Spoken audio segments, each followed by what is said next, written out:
William Pearl didn't have much money when he died, and the provisions of his will were simple. Apart from a few small bequests to relatives, he left everything to Mary, his wife of 30 years. I've also been instructed to give you this, Mrs. Pearl. The solicitor reached into the file on his desk and took out a sealed envelope. Your husband sent it to me a few days before he passed away. Mary looked at it with curiosity. What is it? Some sort of farewell note, I should imagine. A personal letter from a dying man to his wife. A personal letter from William. How very unlike him. As she travelled home in the taxi, Mary wondered what it might contain. Kind and loving words, perhaps? Thanking me for all the meals I've cooked, the shirts I've ironed, the beds I've made. Fat chance. William had ruled Mary with a rod of iron during the course of their marriage, and it was far more likely that he was sending her one last reminder that she shouldn't waste money, or wear lipstick, Or watch television, or read novels. or drink cocktails, or throw parties. Or do anything at all that might be mistaken for fun. When she got home, Mary lit a cigarette and tore open the envelope. The letter inside was long, very long. 15 pages at least. Was she obliged to read it just because its author was dead? Couldn't I just leave it in a drawer or something? In the end, her sense of duty got the better of her, and putting on her spectacles, she settled down on the sofa and made a start. My dearest Mary, The letter began. I hope you will not be alarmed by the sight of so much writing. It is merely my attempt to explain what Landy has done and why I permitted him to do it. Landy? Who the devil's Landy? Although I have devoted my time at Oxford to teaching philosophy, I have recently started dabbling in psychology as well. It was during my investigations into this subject that I first became acquainted with John Landy. He is a neurosurgeon of some brilliance, and he was kind enough to share with me the fruits of his research. Mary frowned. This wasn't at all the letter she'd been expecting. Perhaps because I regarded Landy as a friend, I was not in the least bit shocked by the bluntness with which he spoke when he came to visit me in my hospital room early last Tuesday. Well, let's not beat about the bush, William. You're going to die in a few weeks, correct? So my doctors tell me. And once you've expired, you'll be taken out and buried. And then what? Do you think you'll go to heaven? I doubt it. I don't believe in such things. Neither do I. You'll be gone forever, and that will be that. Unless, of course, you have the good sense to agree to my little proposition. A little proposition? What are you talking about, Landy? I once saw a film from Russia. It showed the severed head of a dog being kept alive by an artificial heart. It was somewhat gruesome, I suppose. But do you know the remarkable thing? What? The dog was still conscious. His eyes moved around, and his tongue came out when he was offered food. Why exactly are you telling me all this? Now, the film started me thinking. If it could be done for a dog, then why not a man? It might be difficult to preserve an entire head, of course, but I'm convinced that I could keep alive a human brain long after its owner had died. Stop it, Landy. Stop right there. If that's your proposition, then I've heard enough. But why?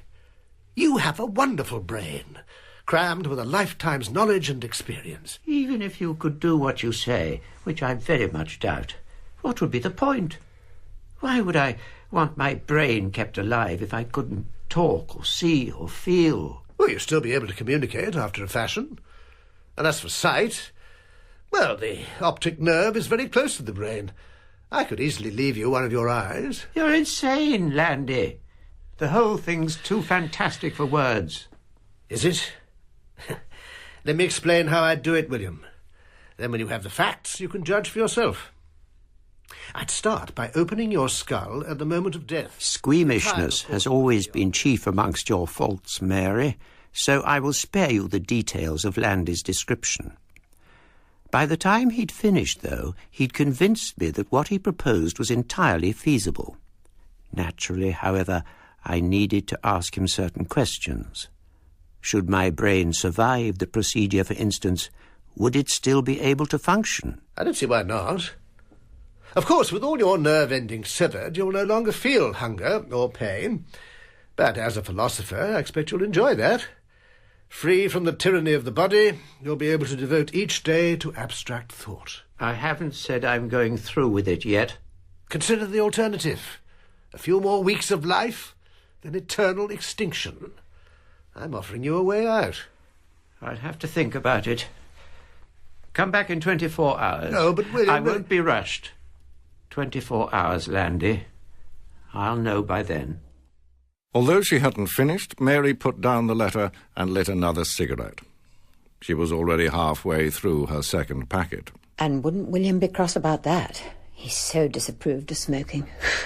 He disapproved of a good many other things as well. Small children, pet animals, the light programme. But where was he now, this disapproving husband of hers? Dead and buried, of course. Unless... With trembling hands, Mary took up the letter again and continued to read.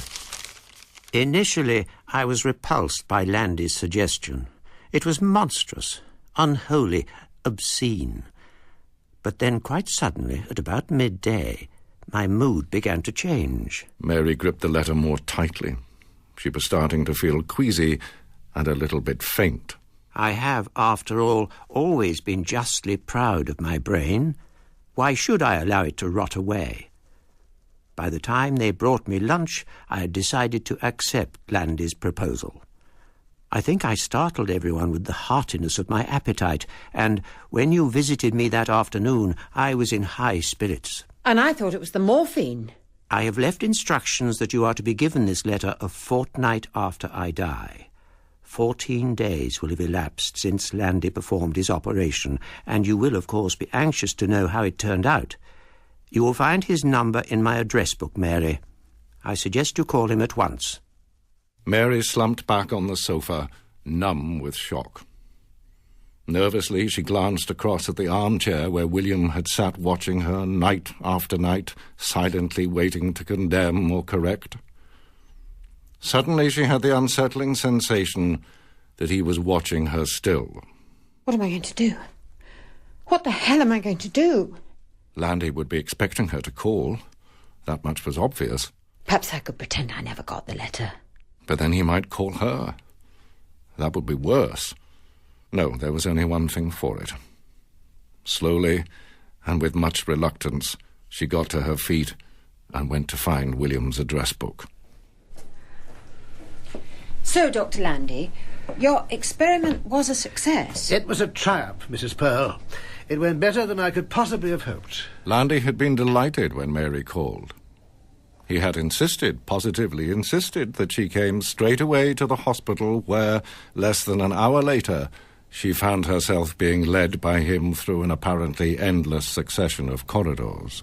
William's brain isn't just alive, it's conscious, and his eye is working perfectly. He stopped outside a little room and glanced at Mary over his shoulder. Yeah, I should perhaps warn you about his appearance, though. He isn't exactly prepossessing at the moment, I'm afraid. You needn't worry, Dr. Landy. I didn't marry him for his looks. Take your time, Mrs. Pearl. William doesn't know you're here yet.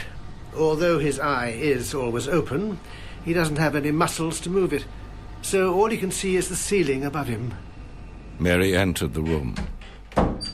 There was a large white enamel basin standing on a simple wooden table a little way off. The artificial heart machine stood next to it, gently feeding it with blood through a dozen thin, transparent lengths of plastic tubing. Just come forward a little way. You best take it slowly.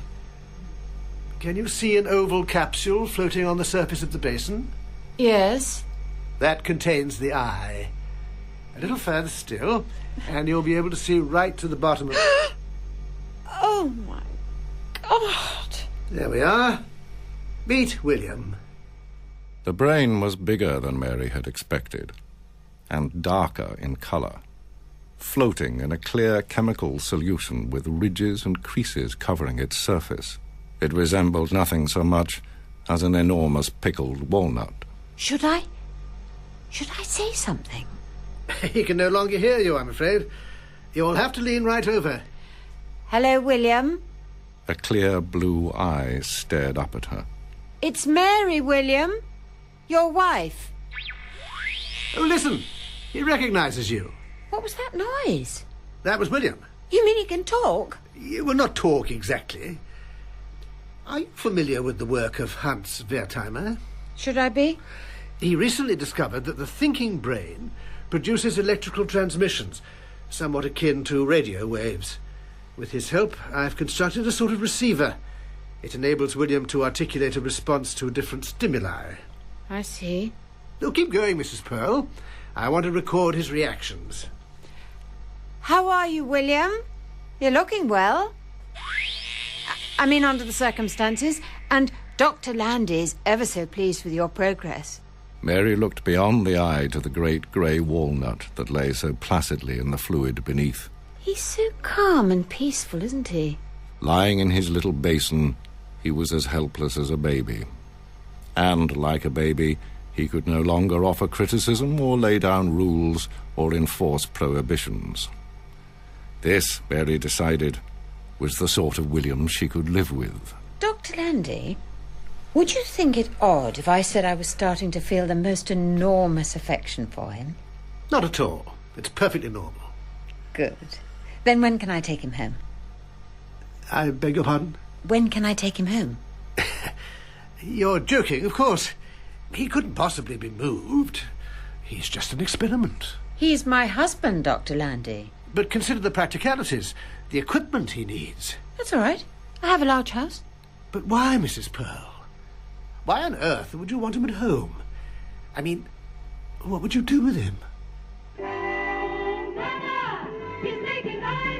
Do you like our new television set, William? I think it's wonderful. It hadn't been easy installing William in Mary's living room. It had taken Landy the best part of a day. By evening, however, he'd finished, and husband and wife were finally alone. What's the matter, sweetheart? Haven't you got anything to say? Mary took a long drag on her cigarette, leant over William's eye, and directed a thin jet of smoke right at it. We're going to have so much fun together, William, now that I've got you home. I'll be smoking and drinking and throwing parties, and you'll be watching me do it. The eye flashed with anger. Mary had discovered that if she spoke clearly enough, William could easily read her lips. And you know the most marvellous thing? Dr. Landy says that with your artificial heart you could easily live for decades. Mary raised a glass of champagne to her heavily lipsticked mouth and drained it dry. So here's to you, my darling. May you go on and on forever.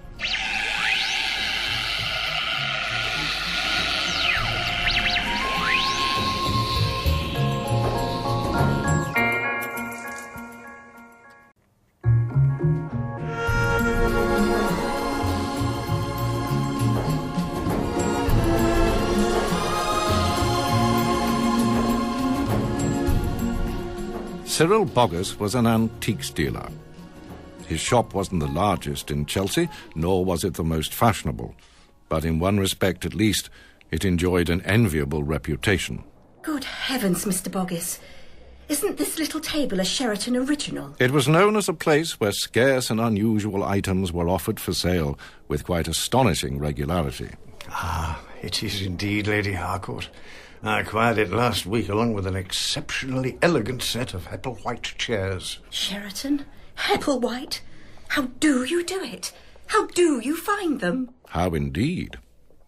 As a matter of fact, it was simple. All things bright and beautiful, all creatures great and small. Every Sunday, Mr. Boggis put on a dog collar and a jaunty Panama hat and drove out into the countryside. Morning, Parson. He had long ago realized that the houses and farms of rural England were a treasure trove of rare and valuable antiques. In many cases, the owners were ignorant of the true worth of their family heirlooms and could often be persuaded to sell them for little more than a few shillings. There was, however, a problem. Country folk are a suspicious lot. You can't just knock on their doors and expect to be let in. He tried out a number of different disguises until he finally found one that worked. The Reverend Cyril Boggis. As a man of the cloth with a passion for old furniture, he discovered it was easy to inveigle his way into people's houses, and if, once inside, he saw something that took his fancy, no one thought it amiss if he made them an offer. After all, who could possibly think ill of a kindly old parson? Mr. Boggis had never visited the village of Parlow before, but when he found it on the map, he decided it was just the sort of impoverished backwater where he might do well. He drove his car up one of the hills that overlooked it and got out. You'll be lucky here today, Boggis, I can tell. Using a pair of powerful binoculars, he began searching for places that might warrant a visit. Before long, he'd spotted a nicely dilapidated Queen Anne house, and beyond that, several likely-looking farms. He decided he'd visit the Queen Anne first. It's by far the nearest. Anyway, its owners could clearly do with some cash. He parked his car a short distance from the house and finished his journey on foot. People didn't associate dear old clergymen with massive great station wagons, so he always kept his hidden until after a deal was complete. Who are you and what do you want? The woman who answered the front door was a mottled-faced giantess in riding breeches. The name's Boggis, dear lady, the Reverend Cyril Boggis. Have you by any chance heard of the Society for the Preservation of Rare Furniture? She hadn't, which wasn't surprising. It didn't exist. Well, I have the honour to be its president, and I'm currently attempting to compile an inventory of the treasures hidden inside the country homes of England. Would it be possible, I wanted to take a brief tour of your house in case you have anything worth writing about for our society magazine? I'm not sure. The whole thing smacks of socialism to me. From then on, it was easy. A Tory in riding breeches was never hard work. Socialism? Oh, I'd sooner be cast into the pit than have truck with a movement so implacably opposed to blood sports. That's what I like to hear. Strong opinions firmly held. Come on in, Parson. I don't know what the hell it is you're after, but come on in. Unfortunately, the Queen Anne house contained nothing to interest Mr. Boggis, so after 15 minutes he made his excuses and left. His next port of call was a broken-down old farmstead situated some way back in the fields. It's no good, Mr. Rummins. It still won't start. You're not hitting it right. Let me have a go. He found two men out in the yard belabouring a tractor with an enormous spanner. Good morning. Isn't it a lovely day? They turned to look at him with cold, wary eyes. You're not our usual parson. What do you want? Do I have the pleasure of addressing the owner of this magnificent farm? Claude helps me out. I own the farm. And you still haven't said what you want. For the second time that morning, Mr. Boggis introduced himself and explained the aims and ideals of the Society for the Preservation of Rare Furniture. His audience of two looked decidedly unimpressed. If it's rare furniture you're after, you're wasting your time. We haven't any. The last man who said that to me was a farmer down in Sussex. When he finally let me in, I found a dirty-looking chair worth £400. £400? God, you're having us on. It's the gospel truth, my friend. He sold it and used the money to buy a new tractor. You better come in and look round then. I could do with a new tractor myself. And, his little eyes glistening with expectation, he led Mr. Boggis to the back door. This way, Parson. The living room's through here. The farmhouse was, if anything, even dirtier inside than out. Mr. Boggis was preparing to reconcile himself to an entirely wasted morning when suddenly he saw it. Oh, my God. A layman might have dismissed it as an old chest of drawers that someone had painted white, but Mr. Boggis knew it for what it was. A Chippendale commode. Only 3 Chippendale commodes were known to exist, each one coveted by collectors all over the world, and here was Mr. Boggis staring at a 4th. You all right, Parson? Yeah. I'm sorry. Only you got a bit pale. Careful, Boggis, don't let on. Forgive me. It's my heart. Your heart? Yes, it plays me up from time to time. We thought maybe you'd seen something. Seen something? Good heavens, no. I'll be fine if I just sit down. But Claude, fetch the parson a glass of water. Yeah, all right. Whilst Claude was in the kitchen, Mr. Boggis started making rapid calculations. The last Chippendale commode to be sold had fetched nearly 4,000 guineas, and that had been 40 years ago, back in 1921. The Chippendale commode he was looking at now should easily fetch 10 times as much, possibly more. Drink up, Parson. You feeling any better? Much. Thank you. Soon passes. Now, where was I? A trifle unsteadily, Mr. Boggis stood up and started walking around examining the furniture. A nice oak table, but not old enough to be of any interest. Oh, good comfortable chairs, but again too modern. Same story with that cupboard, I'm afraid. And as for this chest of drawers... He nodded at the Chippendale commode. It might fetch a few shillings, I suppose, but it's rather a crude reproduction of something a great deal older. Who painted it white? I did. A very wise move. It's considerably less offensive in white. Solid bit of furniture, that is. Lovely carvings on it, too. Machine carved, I'm afraid. It's hard to imagine anyone being very interested in it. Although... Yeah? I have a little table at home. Its legs were damaged when I moved house last Michaelmas. I was just thinking, if I were to remove the legs from your chest of drawers, I could probably attach them to my table quite easily. What you're saying is you'd like to buy it? Yeah, I might.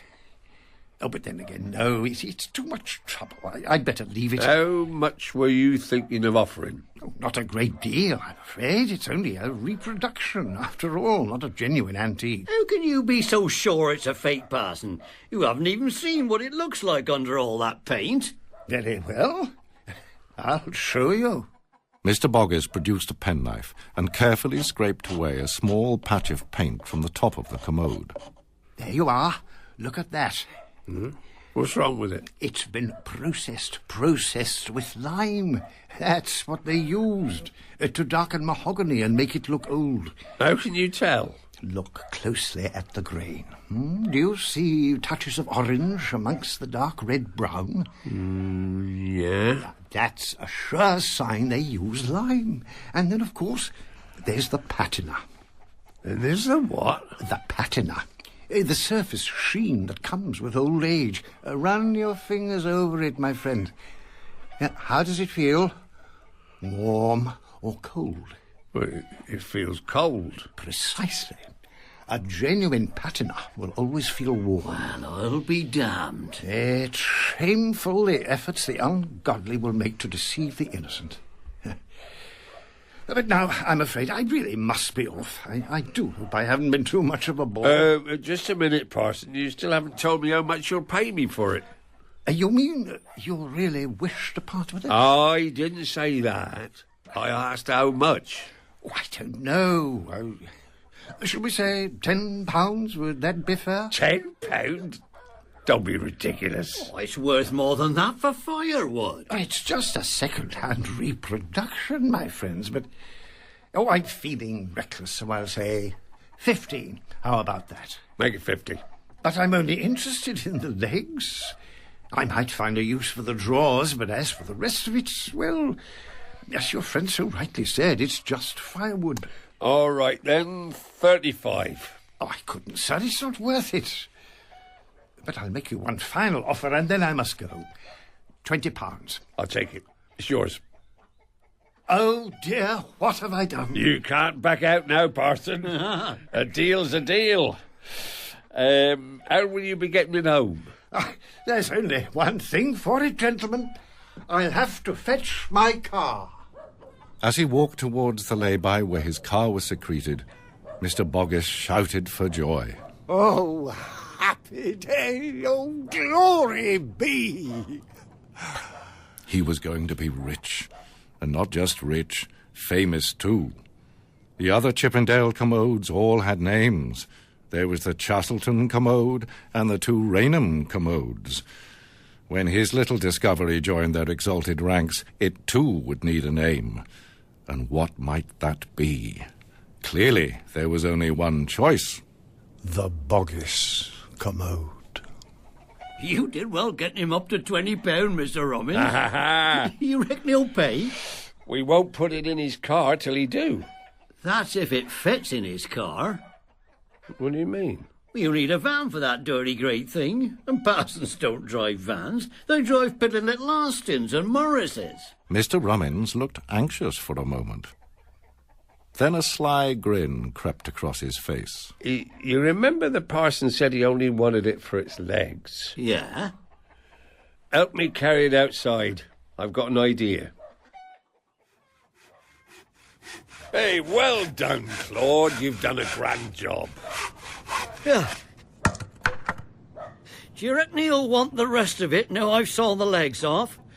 Only it still won't fit inside a car. Don't worry, I've thought about that. Mr. Boggis had insisted that he could only use the bulk of the commode as firewood, so that's what they turned it into. It was hard work demolishing it completely, even with long-handled axes, and by the time they'd finished, they both felt exhausted. I tell you one thing, a bloody good carpenter put that lot together, whatever the parson says. I wonder if he'll pay us extra for chopping it up. We'll soon find out. Look, here he comes now.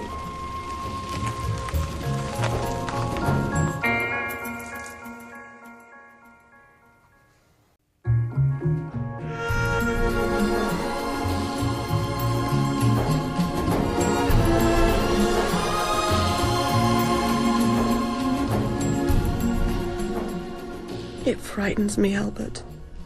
It frightens me to death. Mabel Taylor looked down at the baby lying motionless in the crook of her arm. She's hardly taken any nourishment all day. You mustn't worry about it, Mabel. Dr. Robinson told you that, and so did the other one. What am I supposed to do? Treat it as a joke? She's wasting away. Don't be silly, Mabel. Of course she isn't. She's lost 2 pounds since she was born. You can't tell me that's normal. And look at her legs.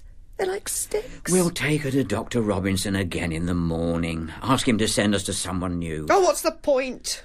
Doctors. I hate them all. Now, Mabel... 9 years we've waited for this baby, Albert. 9 years. If anything happened to her now, I honestly think it would kill me. Mabel took the baby upstairs, and before long, Albert heard her pacing about in the bedroom above his head. I do wish she'd stop worrying. She'll have a nervous breakdown. Hoping to distract himself, he picked up a magazine. It was the Journal of the British Beekeepers' Association. He settled into an armchair and idly looked down at the list of contents. News from the apiary, cooking with honey amongst the bees in May. Ever since childhood, Albert Taylor had been fascinated by anything to do with bees, and as he grew older, his fascination hardened into an obsession. Fortunately, it was an obsession that earned him a handsome living. He'd first started selling honey in the summer of 1949, and now, some 10 years later, he could barely keep up with demand. And that's with over 200 hives. For want of anything better to do, he read an article entitled Pollen Disease, A New Perspective. Then turned to one on royal jelly.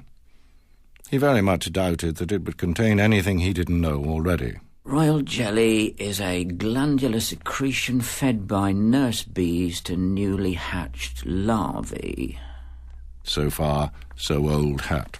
They are all given it for the first 3 days after hatching. Still reading, he reached for his tin of tobacco and began filling his pipe. Beyond this point, however, royal jelly is only fed to those bees who are destined to become queens, hence the name. Above him, up in the bedroom, the noise of pacing had finally stopped. He struck a match and put it to his pipe. Royal jelly is clearly immensely nourishing because whilst eating it, the honeybee larvae increases in size some 1,500 times. This is equivalent to a 7-pound baby increasing during the same period to nearly 5 tons. Albert stopped and read that last sentence again. Then he read it a third time. This is equivalent to a 7-pound baby. Increasing during the same period to nearly 5 tons. Incredible. Albert leapt up from his chair and ran out into the hall. Mabel! Mabel! Come here a minute! She didn't answer, so, casting aside his magazine, he went upstairs. Mabel! Are you asleep? The room was in darkness, but he could make out Mabel lying face down on the bed. Go away. Just leave me alone. But I've had an idea. It's about the baby. I'm so tired, Albert. I can't go on. Albert walked over to the baby's cradle. What time's her next feed? 2:00, then 6 in the morning. I'm doing them both. Now, you get some sleep. You'll make yourself ill carrying on like this. Not another word. I'm taking the baby and the alarm clock into the spare room, and that's that. Albert didn't see his wife again until she came downstairs at 11 o'clock the following morning. Oh, I'm so sorry. Look at the time. I must have slept for nearly 12 hours. She ran over to the little carry-cot containing the baby. Did she take anything?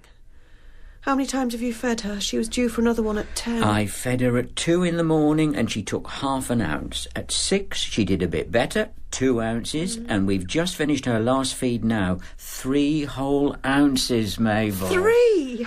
That's marvellous. She looks well too, doesn't she? Fatter in the face. Oh, I know it sounds silly, but I think you're right. Perhaps I should do all the night feeds and just leave the day ones to you. No, Albert.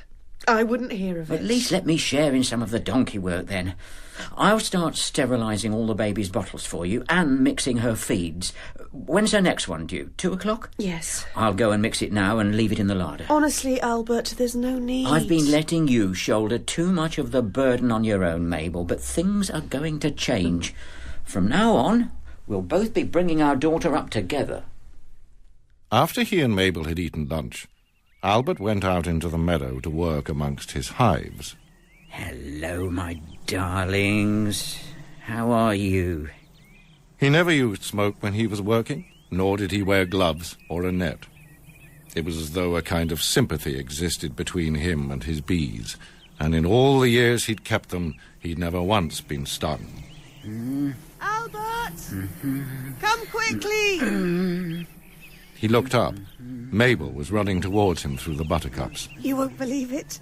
She's just finished her 2 o'clock feed and she's taken the lot. No. Oh, I'm so happy, Albert. Everything's going to be all right. You will come and watch her take her next one, won't you? Of course I will. I wouldn't miss it for the world.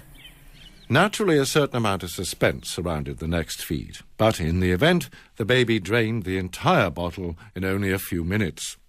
Oh, Albert. Isn't it wonderful? It's terrific. Albert and Mabel tucked up their daughter in her cot, had a little supper, and settled down in the living room. Albert. Mabel looked at him over her knitting. What were you going to tell me last night? You know, when you came rushing up to the bedroom, you said you'd had an idea for the baby. I did, didn't I? What's the big joke? Why are you grinning like that? You agree the baby's better, don't you? She's looking good and feeding like a champion. Well, of course I do. Well, it's all thanks to me. Yes, dear. I'm sure it is. You don't believe me, do you? Of course I believe you, Albert. It's clearly made a big difference letting you mix all her feeds. You're on the right lines, Mabel, but it isn't the mixing that matters. It's what you put in it that counts. Albert, you haven't been putting things in her milk, have you? I might have. Albert Taylor, how could you? It's beer, isn't it? You've been giving her beer? Don't be daft, Mabel. Of course not. She's been having royal jelly. Royal what? It's magic, Mabel. Pure magic. It comes from bees. Well, I might have guessed that. I've known about it for years, but it wasn't until I read an article last night that I thought of trying it out on the baby. Albert patiently explained to her all about royal jelly and the miraculous properties it possessed. And if you think that's amazing, you won't believe what happens to any bee that goes on eating it after 3 days. I can hardly wait. It turns into a queen, Mabel, queen of the hive. Its abdomen changes shape, and so do its legs. It finds it can live 10 times longer than other bees, and it puts on weight, loads of weight. And all because of royal jelly. Well, that's all well and good, Albert, but it doesn't make it right to give it to our daughter. A bee's a bee and a baby's a baby. It doesn't just work for bees, though. Look, I can prove it. Buzzing with enthusiasm, Albert flew over to the bookshelves and took down a thick, well-thumbed volume. It's all in here, the latest research. He wasn't, Mabel had to admit, the most handsome of men. He had a thick, plump body supported by a pair of thin bow legs. His head was huge and round, and because he'd given up shaving, the lower half was mostly hidden beneath an inch-long crop of yellow-brown fuzz. Take this case, for instance. A rat that couldn't breed was given a tiny dose of royal jelly, and he went on to become a father many times over. In fact, as she watched him hovering in front of the bookshelves, she thought he resembled nothing so much as one of his own bees. She'd never noticed the similarity before, and it shocked her a little. You can read it for yourself if you like. Sorry, what's that? I've just been telling you about an infertile rat, Mabel. Haven't you been listening? I'm sorry, dear. Go on. And it's not just rats. It's been tested on people, too. And the things it's cured: arthritis, neuritis, impotence, gout. If it's so wonderful, why aren't people taking it all the time? That's a very good question, Mabel, and there's a very simple answer. It's too damned expensive. I once saw an advert for an 8-ounce jar, and do you know how much it cost? £300. Albert, be quiet. What is it? What's wrong? I think I can hear the baby crying. Oh, you're right. She must be hungry. Well, look at the time. She's long overdue. I'll go and get her. You mix the feed. And Albert? Yes? No more royal jelly. She wagged her finger at him in warning and went upstairs to fetch the child. Look at that. She's only going to finish the lot again. I think you're right. As it turned out, one bottle wasn't enough, so Albert was obliged to return to the kitchen to fetch another. I've mixed her a double this time, 8 ounces. Only when she'd emptied the second bottle did the baby finally consent to go to sleep on her mother's lap. I don't like it, Albert. It isn't natural. She's just making up for lost time, that's all. Is she?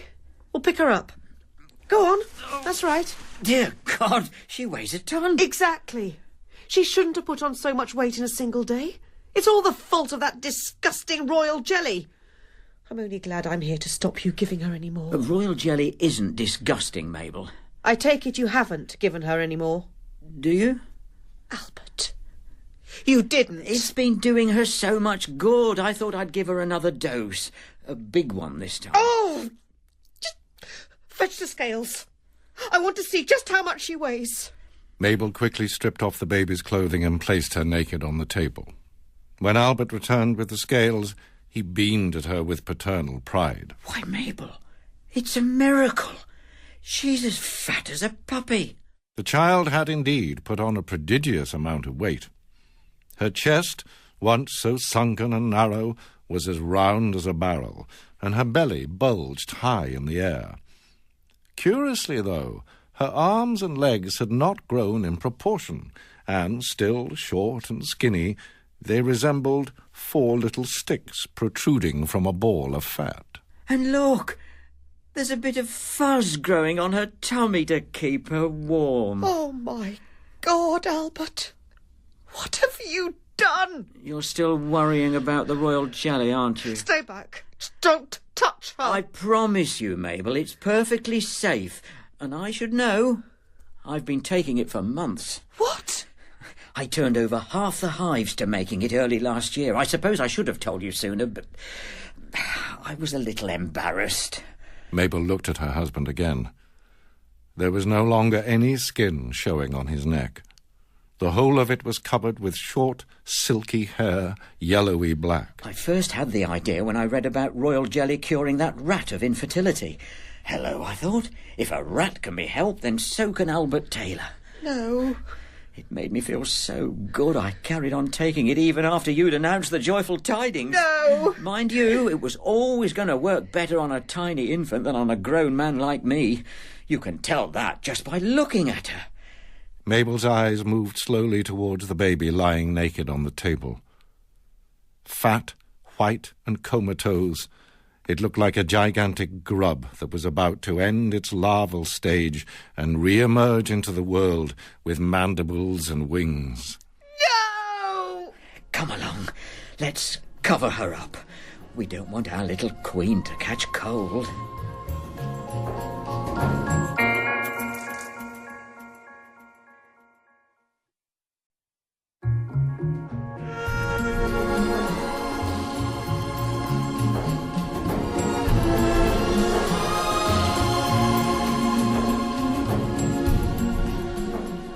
Cyril, are you going to be much longer?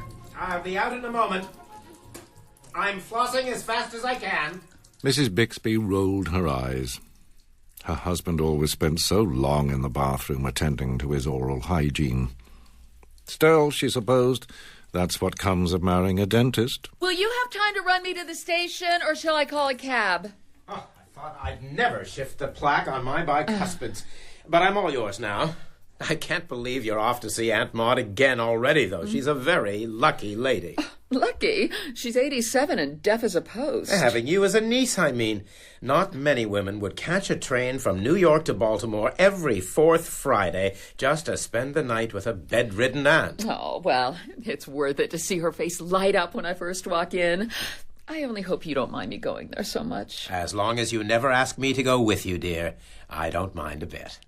What an angel the woman was to spend so much time with an ailing relation. What a model of virtue.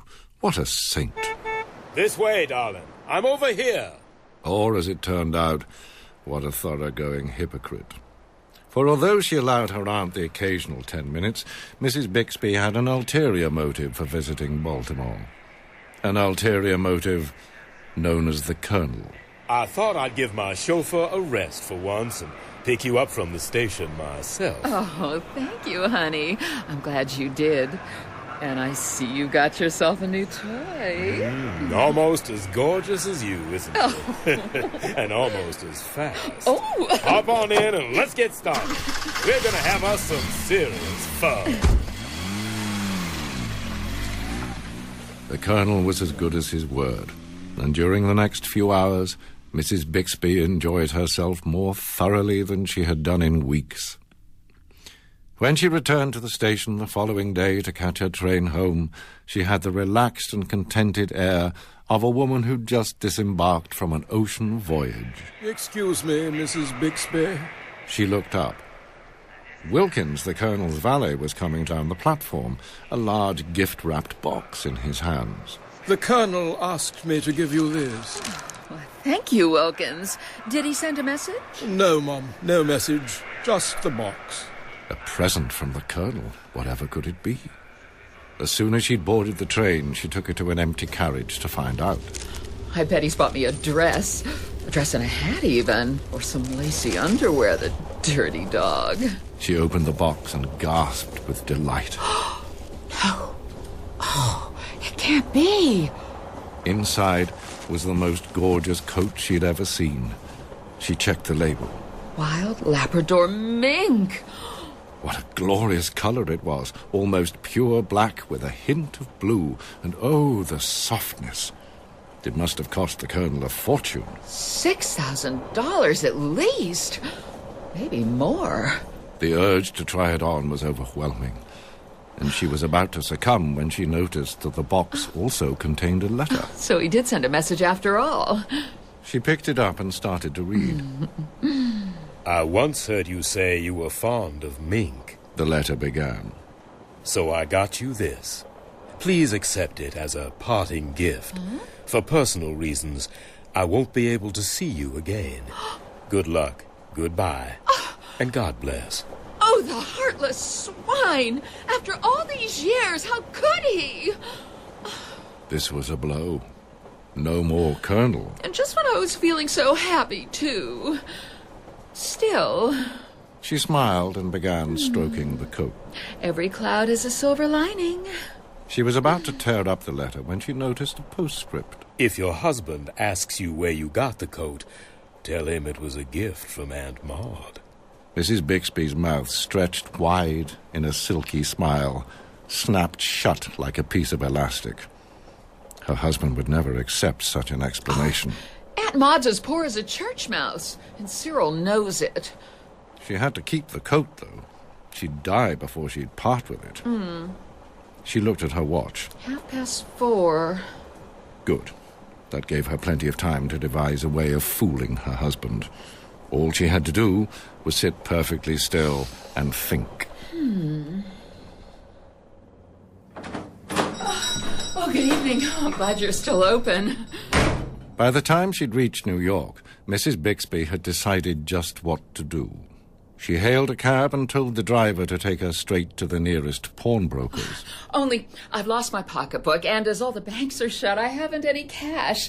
Would it be possible, I wonder, to pawn this coat until Monday? Nice piece of mink. Feels new. It is new, and I only want to borrow $50 against it. I'll be back to redeem it next week. Okay, lady, I'll lend you $50. He produced a numbered cardboard ticket from a drawer and picked up a pen. Name? Oh, leave that out. And the address, too. Oh, don't lose the ticket, then. If anyone gets hold of it, they can bring it in and claim the article, just on the number. Oh, don't worry. I won't lose it. What should I put for the description?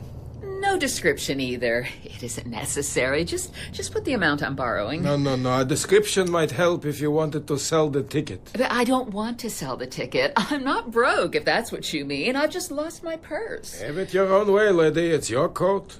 As he spoke, a troubling thought struck Mrs. Bixby. Tell me, though, if I don't have a description on my ticket, what's to stop you giving me back something else? Don't worry. It all goes in the books. But all I've got is a number. You could give me back any old thing you liked. Look, lady, it's been a long day. Do you want a description or not? No, that's all right. I trust you. It's 12.5 past 6, dear. Aren't you a little late? I know. It's those dreadful trains. Oh, I could do with a drink. Mr. Bixby folded his newspaper into a neat rectangle, placed it on the arm of his chair, and went over to the sideboard. Mrs. Bixby stood in the centre of the room, pulling off her gloves and waiting for her moment. I bought this calibrated beaker to measure the vermouth. It enables me to get it to the nearest milligram. Dear God, how dull you are, she thought, and how small and insignificant compared to the Colonel. How was yesterday evening? Not too lonely, I hope. As a matter of fact, I stayed late at the surgery, bringing my accounts up to date. You ought to be leaving the donkey work to other people. Couldn't that, Pulteney woman have done it? Miss Pulteney's my receptionist, dear, not my accountant. No, I just don't want you overdoing it, that's all. Oh, this martini's wonderful, by the way. Thank you. I haven't told you yet, have I? About what happened to me in the taxi home? I found something on the back seat. No? I slipped it into my pocket. Look, it's got a number on it. Maybe it's part of a lottery or something. A lottery? How innocent you are, my love. It's a pawn ticket. Oh, you know what a pawn ticket is, don't you? Well, I've heard about them, of course, but I don't think I've ever seen one before. This one's from a shop on 6th Avenue. It says so on the back. And as the owner of whatever's been pawned hasn't put down his name or address, we can keep it. It's now our ticket. My ticket, you mean? I found it. The pawnbroker's written $50 on it. That means it's well worth redeeming. A pawnbroker never gives more than 10% of anything's true value. Oh, Cyril, isn't this exciting? Oh, give me back the ticket and I'll redeem it on Monday. Oh, no, I think you'd better let me handle this, dear. I'll do it on my way into work. Oh, but A Cyril... pawnbroker's shop is no place for a lady. You're more than welcome to come with me, though, if you like. Mrs. Bixby was about to agree when she thought better of it.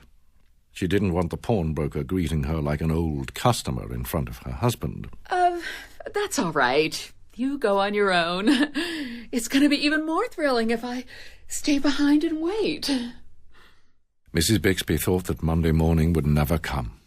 When at last it did arrive, she made sure that her husband had enough money to redeem the ticket and helped him on with his coat. Now, you will call me if it's something nice, won't you? Yes, dear, as soon as I get to work. And when the telephone rang, an hour later, she shot across the room like a greyhound. Well, did you get it? Of course I got it. And just wait until you see what it is. You'll practically faint. It's something I'll like, then. Something you'll like. It's something you'll love. Whoever pawned it for $50 must have been mad. Oh, don't keep me in suspense for another moment. Tell me what it is. See if you can guess. Oh, I don't know. A necklace? A diamond ring? Oh, you're not even close.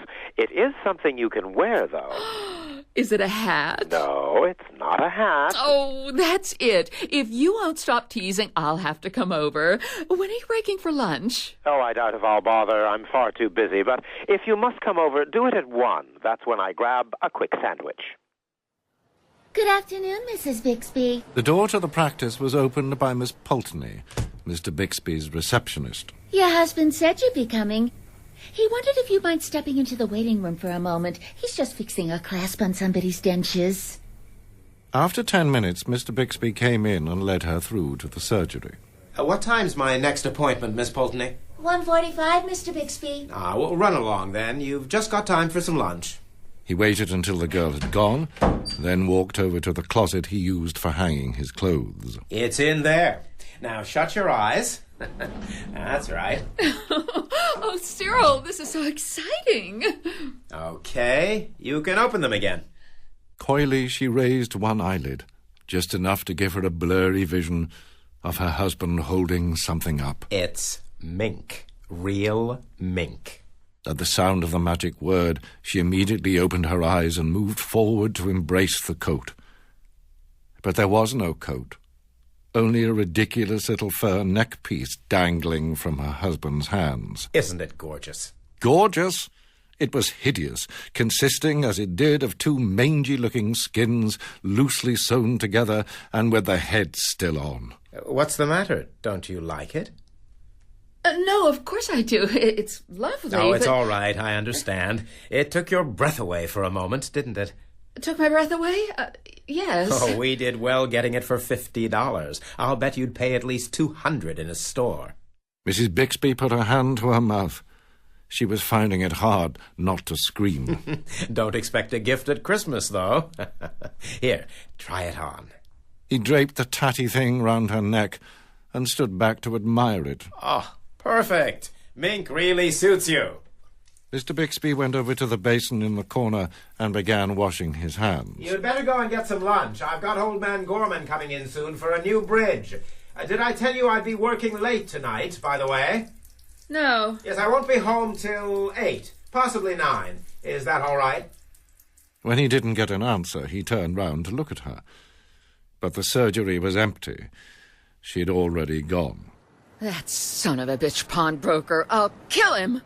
By the time she reached the sidewalk, Mrs. Bixby was shaking with rage. I'll go back to his shop and I'll throw this filthy neckpiece right in his face. And if he won't give me back my coat, I swear to God I'll kill him.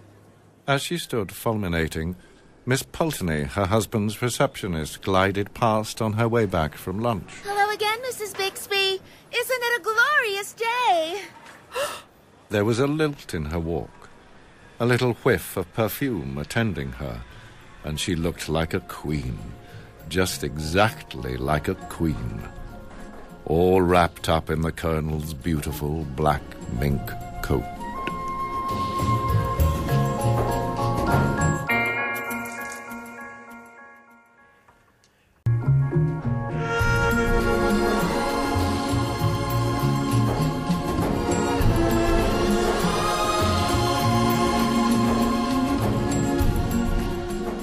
Tell me, Weaver, have you ever been to Bath? No, Mr. Greenslade, never. Only there's a vacancy down there in one of our branches, and your name came up in conversation. Billy Weaver sighed with relief. When Mr. Greenslade had asked to see him, he thought he must be in trouble. It pays an extra shilling an hour, and it could be a stepping stone to something bigger. What do you think? I think it sounds wonderful, Mr. Greenslade. Excellent. Bath's a lovely city, and you'll soon settle in, once you've found somewhere to stay. The following Monday, Billy caught the slow train from London, changed at Swindon, and arrived in Bath at 9. The cold night air bit into him as he carried his suitcase along the platform, and he longed for a cosy little room somewhere with a nice warm fire. Excuse me? There was a porter standing next to the ticket window, and Billy went over to him. I'm new to the city. Could you recommend a cheap hotel? Try the Bell and Dragon, sir. They might take you in. They're about half a mile along on the other side. Billy walked down the big, empty street near the station as briskly as possible. He was trying to do everything briskly these days. The big shots up at head office are all very brisk. You've got to be brisk to succeed. There were no shops in the street, only tall white houses with little flights of steps outside. Billy was thinking how dilapidated some of them looked, even in the dark, when his eye was caught by a sign in a downstairs window, brilliantly illuminated by a street lamp not 6 yards away. Bed and breakfast. Billy stopped walking, drew close to the window, and peered through the glass. The room beyond looked warm and inviting. It was nicely furnished with a sofa, some armchairs, and a baby grand piano, and in the corner he spotted a large green parrot in a cage. And look, there's a little dachshund by the fire. A bed and breakfast would be cosier than the Bell and Dragon. There was no denying that. But somehow the prospect of staying in a pub was more appealing. There'll be noise and laughter and people to talk to, and beer and darts in the evening. A pub would probably be a good deal cheaper, too. And didn't some bed and breakfasts have a bad reputation? Watery cabbage and noisy plumbing, and the smell of kippers in the living room. That was that, then. His mind was made up. He was definitely going to the Bell and Dragon. And yet... What if it's full? I'll have walked all that way for nothing. And it's so cold. Almost without knowing it, he moved away from the window and up the steps to the front door. I'll just find out what they charge. There's no harm in that. Billy rang the bell, and almost at once the door swung open and the landlady presented herself. Good evening, my dear. She had pale blue eyes and a warm, welcoming smile. Good evening. I was on my way to the Bell and Dragon when I saw your sign in the window and, well, I was wondering about a room. There's one ready and waiting for you, my dear. Why don't you come in out of the cold? How much do you charge? 5 and 6 a night. And that includes breakfast. 5 and 6? It was ridiculously cheap. That's if you want an egg in the morning. I can reduce it a little if you don't. Eggs are wicked at the moment. 5 and 6 will be fine, thank you. I'd like to stay here very much. Of course you would, dear. Do please come in. And she led him inside and shut the front door. Take off your hat, dear, and hang it on the stand. I'll help you up with your coat. Oh, thank you. I expect things are quiet this time of year. I'm sorry, dear. I couldn't help noticing. There aren't any other hats or coats hanging up, nor any sticks or umbrellas. I could have plenty more people staying if I wanted, dear. But between you and me, I'm just a teeny-weeny bit fussy about who I welcome into my little nest. And just a teeny-weeny bit dotty, too, Billy thought. Still, at 5 and 6 a night, who cared about that? I'm always ready, though, day and night, just on the off chance that an acceptable young gentleman should come along. And it's such a pleasure, my dear, to open the front door and find someone standing there who is just exactly right. Her pale blue eyes travelled slowly all the way down the length of Billy's body and then back up again. Someone like you.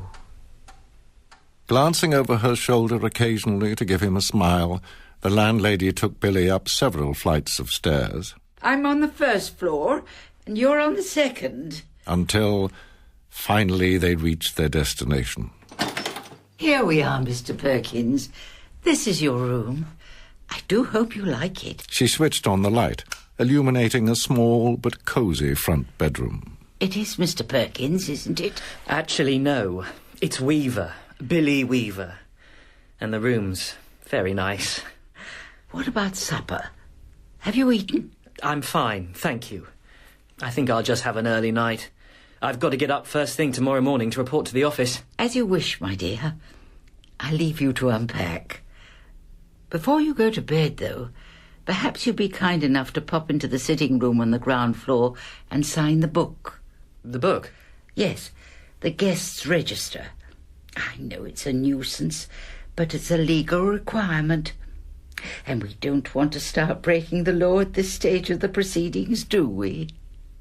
The sitting room was empty when Billy came down, but the fire was still glowing in the grate, and the little dachshund was still curled up in front of it. He found the guest book lying open on the piano, and taking out a pen, wrote down his details. William Weaver, October 14th, 1957. There were a couple of other names written above his. Christopher Mulholland and Gregory Temple. That's funny. Christopher Mulholland. I'm sure I've heard that name before. A boy at school, perhaps. Or one of his sister's young men. Or maybe even a friend of his father's. No, it isn't that. Now he came to think about it, the second name had almost as much of a familiar ring as the first. Gregory Temple. Gregory Temple and Christopher Mulholland. What charming boys they were. The landlady came sailing into the room, a large silver tea tray in her hand. Absolutely charming, the pair of them. They sound somehow familiar. Oh, do they, dear? How fascinating. I'm sure I've heard their names somewhere before. Maybe it was in the newspapers. They weren't famous at all, were they? You know, as footballers or actors or something. Famous? I don't think so. They were both extraordinarily handsome, though. I can promise you that. Young, tall and handsome. Just like you. Look, this last entry is over 2 years old. Is it? And Christopher Mulholland's entry is a year before that. Dear me, I would never have thought it. How time flies, Mr. Wilkins. It's Weaver. Billy Weaver. Of course it is. Oh, silly me. In one ear and out the other. There's something else that's odd about these names. Really, dear? And what's that? I don't just remember them separately. I remember them together. It's as though they're somehow connected in my mind, like Laurel and Hardy or Flanagan and Allen. Or Fortnum and Mason. Yes. How amusing, dear. But why don't you come and sit down next to me on the sofa? You can have a nice cup of tea and a ginger biscuit before you go to bed. Honestly, you shouldn't have bothered. Don't be silly, dear. A cup of tea will help you to sleep.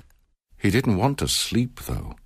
He wanted to remember. It'll come to me in a minute. I'm sure I read about them once in the newspapers. Don't let the tea get cold. Hold on. Christopher Mulholland. Wasn't he the Eton schoolboy who was on a walking tour of the West Country when suddenly he... Milk and sugar? Yes, please. He was on a walking tour when suddenly he... An Eton schoolboy, you say? That couldn't possibly have been my Mr. Mulholland. My Mr. Mulholland was a Cambridge undergraduate. Now, do come and sit next to me and warm yourself by the fire. Your tea's all ready. Billy slowly crossed the room and sat down on the edge of the sofa. There we are. Isn't this cosy? She didn't speak as Billy started sipping his tea, but he knew she was watching him. He could feel her eyes resting on his face. He also noticed for the first time that there was a curious aroma emanating from her. It was far from unpleasant and strangely familiar. Pickled walnuts? No. New leather? No, it's more like something you'd smell in a hospital. Of course, Mr. Mulholland was a great one for tea. I've never seen anyone drink as much tea as Mr. Mulholland. When did he leave? Quite recently? He didn't leave at all, dear. He's still here.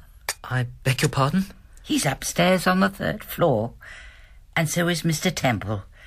They're both upstairs together. But that can't be right. I thought... Yes, dear. What did he think, though? He wasn't sure. He was starting to find it hard to concentrate. Must be the heat of the room. Tell me, my dear, how old are you? She rested a hand on his knee. 17. 17? What a perfect age. Mr. Mulholland was 17. I think he was a trifle shorter than you, though. And his teeth weren't quite so white. You really do have the most perfect teeth, Mr. Weaver. Oh, they're not as good as they look. They've got masses of fillings at the back. Of course, Mr. Temple was slightly older. 28. But you'd never think so to look at him. There wasn't a single blemish anywhere on his body. I'm sorry? His skin, dear. It was as clear as a baby's. Billy suddenly noticed that he was starting to blush. A little unsteadily, he stood up and began walking round the room, trying to clear his head. As he did so, he spotted something that took him by surprise. The parrot in the cage. I've only just realised. It isn't alive, is it? Not any more, alas. And have you met my little Basil? You don't mean... Not the Dachshund, too? Gingerly, he reached out a hand to touch it. It was hard and cold. When he parted the hair, he could see the skin underneath, greyish-black and dry and perfectly preserved. It's very clever, the way it's been done. Who did it? I did. You did? Yes, dear. It was hard work, of course, but it's worth it for something you love. I suppose so. I stuff all my little pets when they pass on. That way, I can love them forever. Shall I pour you a second cup of tea? No, thank you. He hadn't much cared for the first. It had tasted faintly of bitter almonds. You did sign the book, didn't you? Oh, yes. That's good. Because later on, if I forget what you were called, I can always come down and look you up. I still do that almost every day with Mr. Mulholland and Mr... Temple. Gregory Temple. He really didn't feel well at all. It must be the effects of the travel. Excuse me for asking, but have you had any guests except them in the last 3 years? She looked up at him out of the corners of her eyes and gave him a gentle little smile. No, my dear. Only you.